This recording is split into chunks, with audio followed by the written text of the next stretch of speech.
इस वीडियो में हम पढ़ रहे हैं क्लास 10th के इकोनॉमिक्स के चैप्टर नंबर 3 को, जिसका नाम है मनी एंड क्रेडिट। और यह वीडियो नंबर 4th इस चैप्टर का। इसके पहले 3 वीडियोस की है मैंने इस चैप्टर के ऊपर। अगर आपने उन वीडियोस को नहीं देखा तो नीचे डिस्क्रिप्शन लिंक है, आप जहां से सारे वीडियोस इस चैप्टर के देख सकते हैं। तो आइए अब हम आगे बढ़ते हैं और पढ़ते हैं इस टॉपिक को, जिसका नाम है formal sector credit in India. तो अगर आपने पिछला वीडियो अभी देखा होगा तो पिछले वीडियो में आपने देखा होगा कि हमने बात की थी अलग अलग तरीके के लोन्स के बारे में। दो लड़के थे जो कि एक गांव में गए थे और देखा था कि लोग जो हैं वो किस किस तरीके के लोन लेते हैं। तो यहाँ पर अब हम बात करने वाले हैं उसी लोन में से एक स्पेसिफिक टाइप के लोन की, जिसे हम फॉर्मल सेक्टर लोन कहते हैं। यानी फॉर्मल सेक्टर होता क्या है, इसके फॉर्मल सेक्टर क्रेडिट क्या होता है, इस चीज़ को यहाँ पर हम देखने वाले हैं। तो आइए अब हम आगे बढ़ते हैं। तो देखिए यहाँ पर सिंपली कहा जा रहा है कि हमने पिछले एग्जाम्पल में देखा कि लोग जो है वो अलग अलग तरीके के सोर्सेज से लोन लेते हैं, और जो अलग अलग तरीके के जो लोन्स होते हैं वो उनको आप एक तरीके से फॉर्मल सेक्टर लोन और इनफॉर्मल सेक्टर लोन में कैटेगराइज कर सकते हैं। यानी कुछ लोन होंगे जिन्हें हम फॉर्मल सेक्टर लोन कहेंगे, और कुछ लोन होंगे जिन्हें हम इनफॉर्मल सेक्टर लोन कहेंगे। तो देखिए जो फॉर्मल सेक्टर लोन जो होता है, जो फॉर्मल सेक्टर का जो लोन होता है, उनमें आप हमेशा बैंक की बात करते हैं और कोऑपरेटिव की बात करते हैं। यानी अगर आप लोन बैंक से ले रहे हैं या कोऑपरेटिव से ले रहे हैं या फिर किसी और ऐसी चीज़ से ले रहे हैं जो कि सरकार द्वारा कंट्रोल की जाती है या फिर सरकार के पास जिसका हिसाब होता है, उसे हम फॉर्मल सेक्टर में कहते हैं, फॉर्मल सेक्टर का हिस्सा मानते हैं। और इसके अलावा जो इनफॉर्मल सेक्टर होता है उसमें आप साहूकार को रख लें, मनी लेंडर्स को रख लें, या फिर ट्रेडर्स को रख लें, या फिर एम्प्लॉयर्स को रख लें, या फिर रिलेटिव फ्रेंड्स, इन सभी से जो आप लोन लेते हैं इन्हें हम इनफॉर्मल सेक्टर का लोन कहते हैं। तो यहाँ पर हम बात करने वाले हैं फॉर्मल सेक्टर के लोन के बारे में। तो यहाँ पर सिंपली कहा जा रहा है कि देखिए आप अगर ग्राफ 1 देखेंगे तो ग्राफ 1 में आप देख सकेंगे कि जो इंडिया में गांव के लोग हैं, यानी जो रूरल एरियाज़ हैं, वहाँ के लोग जो हैं वो किस तरीके के लोन लिया करते हैं। तो 25% लोग जो हैं वो बैंक से लोन लेते हैं, 27% लोग जो हैं वो कोऑपरेटिव सोसाइटी से लेते हैं, 30% मनी लेंडर से, 1% लैंडलॉर्ड से। इस तरीके से बहुत सारे कैटेगरीज हैं यहाँ पर। तो देखिए यहाँ पर आगे बात आती है कि आखिर ये जो फॉर्मल सेक्टर है पूरा, इसको कंट्रोल कौन करता है, इसको देखता कौन है। तो यहाँ पर बात है कि जो रिजर्व बैंक ऑफ इंडिया है वो पूरे फॉर्मल सेक्टर के लोन्स को सुपरवाइज करता है, उन पर नज़र रखता है। फॉर एग्जांपल हमने पहले देखा कि अगर कोई बैंक काम कर रहा है और वो लोन दे रहा है, तो लोन देने के बाद उसे एक मिनिमम कैश बैलेंस अपने पास रखना होता है डिपॉजिट में से, जो कि किसी इमरजेंसी के लिए होता है या फिर किसी और कंडीशन में यूज़ किया जा सकता है। तो देखिए जो आरबीआई होता है वो सभी बैंकों के ऊपर नज़र रखता है और ये ध्यान रखता है कि जो सभी बैंक है वो मिनिमम कैश बैलेंस मेंटेन करें और सभी रियल नियमों को फॉलो करें लोन देते समय या फिर लोन को वापस लेते समय। और इसके साथ ही जो बैंक है सभी वो एक तरीके से अपना हिसाब आरबीआई के पास जमा करते हैं कि आखिर वो कितना लोन दे रहे हैं, किस कंडीशन में दे रहे हैं, इन सभी चीज़ों को दे रहे हैं, इन सभी चीज़ों का हिसाब देते हैं। और इसके साथ ही जो आरबीआई है वो ये भी ध्यान देता है कि बैंक जो है उन लोगों को लोन दे, मेरा मतलब है कि केवल उन लोगों को लोन नहीं दे जो कि प्रॉफिट कमाते हैं, प्रॉफिट कमाने वाले बड़े बड़े बिजनेस हैं या फिर ट्रेडर्स हैं, उनको ना दे, बल्कि जो छोटे कल्टीवेटर्स हैं, किसान है या फिर स्मॉल स्केल इंडस्ट्रीज जो हैं, यानी कोई अपने घर में कुछ इंडस्ट्री चला रहा है या फिर इस तरीके के जो छोटे छोटे काम कर रहा है, उनको भी लोन इक्वली ट्रीटमेंट के साथ मिले, ताकि वो भी एक तरीके से अपने बिजनेस को ग्रो कर सके, अपने इनकम को ग्रो कर सके। और इसके साथ ही जो पीरियडिकली है बैंक जो है वो अपने सारे हिसाब बैंक के आरबीआई के पास जमा करता है, और एक तरीके से आरबीआई जो है वो बैंकों पर नजर रखती है। तो ये तो बात हमने कर ली फॉर्मल सेक्टर की, कि देखिए फॉर्मल सेक्टर जो होता है उसके ऊपर कौन निगाह रखता है, आरबीआई रखता है। लेकिन जब हम बात करते हैं इनफॉर्मल सेक्टर की, तो इनफॉर्मल सेक्टर को देखने वाला, इनफॉर्मल सेक्टर को कंट्रोल करने वाला कोई भी नहीं है। यानी कि ऐसा कोई भी ऑर्गेनाइजेशन नहीं है या फिर ऐसा कोई भी डिपार्टमेंट नहीं है जो कि इनफॉर्मल सेक्टर के एक्टिविटीज़ को, क्रेडिट एक्टिविटीज़ को, लोन एक्टिविटीज़ को सुपरवाइज करे या उनके ऊपर नज़र रखे कि आखिर वो कितना इंटरेस्ट चार्ज कर रहे हैं, क्या कंडीशन लगा रहे हैं, किस तरीके से लोन दे रहे हैं, इन सभी चीज़ों के ऊपर। तो देखिए इनफॉर्मल सेक्टर में जो लोग आते हैं, जैसे मान लीजिए साहूकार की अगर हम बात करते हैं, मनी लेंडर की अगर हम बात करते हैं, तो वो जो है वो उसकी जितनी मर्जी होगी उतना वो इंटरेस्ट रेट चार्ज करेगा।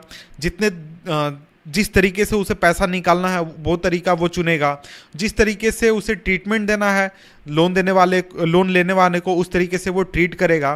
तो इस तरीके से हम यहाँ पर समझ सकते हैं कि जो इनफॉर्मल सेक्टर के लोन्स होते हैं और लोन देने वाले लोग जो होते हैं उनके ऊपर कोई कंट्रोल नहीं है, वो जिस तरीके से चाहें उस तरीके से काम कर सकते हैं। और इसको अगर हम फॉर्मल लेंडर से कंपेयर करें तो ज़्यादातर जो इनफॉर्मल लेंडर्स होते हैं वो बहुत ज़्यादा इंटरेस्ट रेट चार्ज करते हैं। तो अगर आप इन दोनों को कंपेयर करें तो बैंक में आपको मोस्टली 8% से लेकर 15% तक इंटरेस्ट रेट होते हैं। आप क्या खरीद रहे हैं, किस चीज़ के लिए लोन ले रहे हैं, इसके ऊपर इसको ध्यान में रखते हुए। लेकिन अगर आप बात करें इनफॉर्मल सेक्टर की तो आप साहूकार से लोन लें या फिर किसी और से लोन लें तो आपको 4% per month, 5% per month, 6% per month इस तरीके से लोन मिलता है।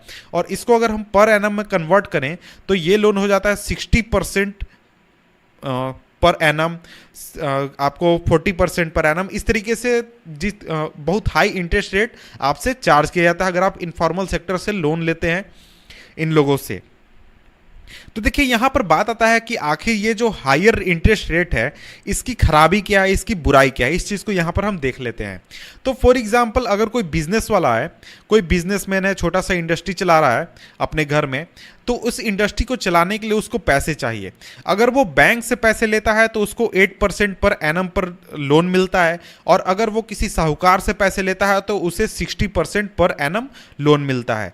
तो अब इन दोनों को एक तरीके से हम कंपेयर कर लेते हैं। तो देखिए अगर आपको 8% पर एनम लोन मिलता है तो आप आसानी से उस पैसे का यूज़ करके अपना बिजनेस सेटअप कर सकते हैं या फिर बिजनेस को बढ़ा सकते हैं। और आपको मान लीजिए 1 लाख रुपए लोन लेना है तो 1 लाख के लोन पर आपको सिर्फ 8,000 रुपये एनुअली पे करने हैं बैंक को।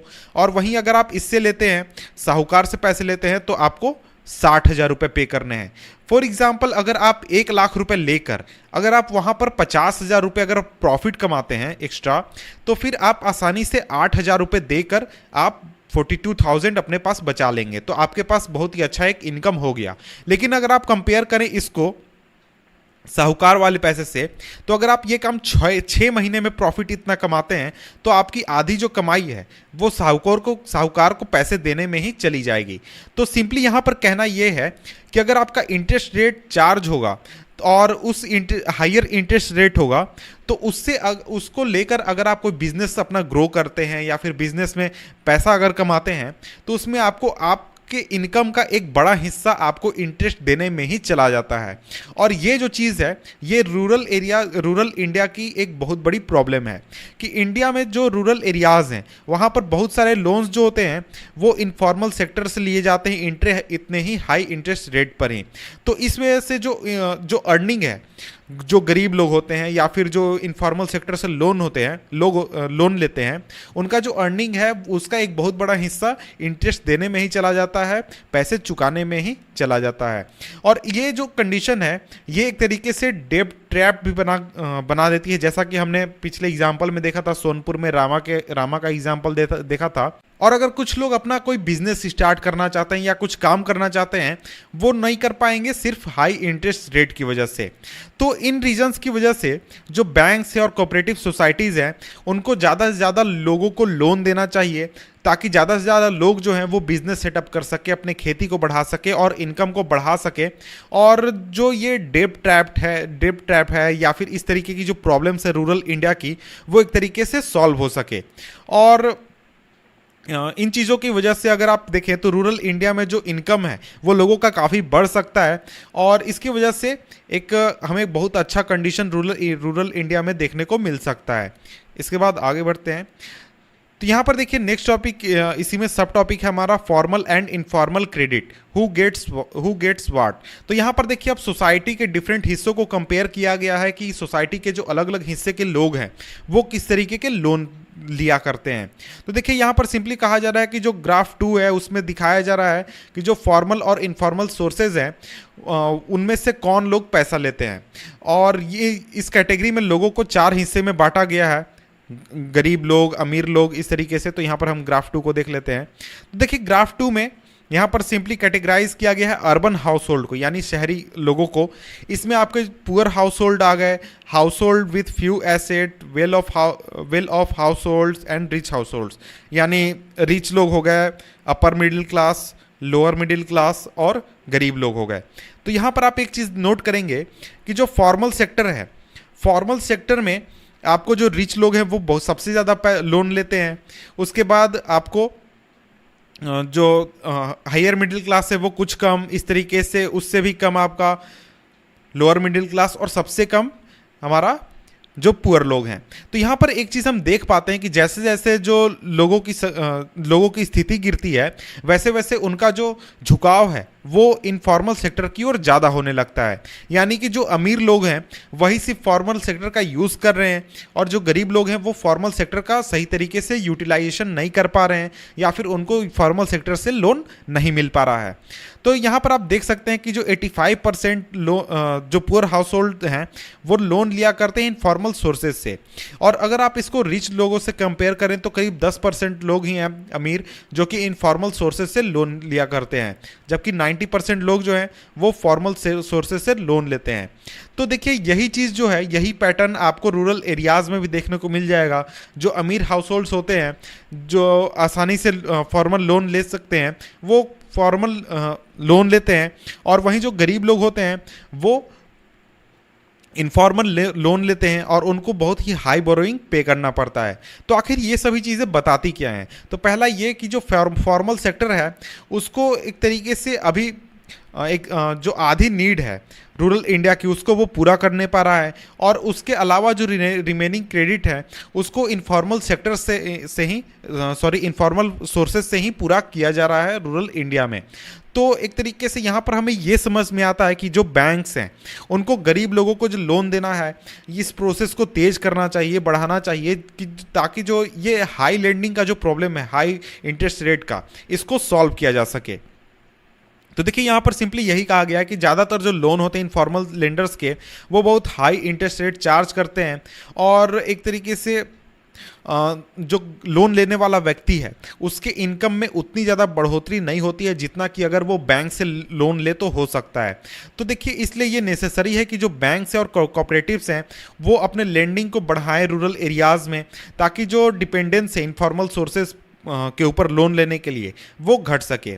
और इसके साथ ही दूसरा चीज़ कि जो फॉर्मल सेक्टर है वो उसको एक तरीके से एक्सपैंड करना ज़रूरी है, लेकिन उसको ये भी ध्यान रखना चाहिए कि जितने भी अमीर लोग हैं या फिर गरीब लोग हैं सभी को इक्वली लोन मिले, और सभी लोग जो हैं वो आसानी से यूटिलाइजेशन कर सकें जो फॉर्मल सेक्टर है उसका।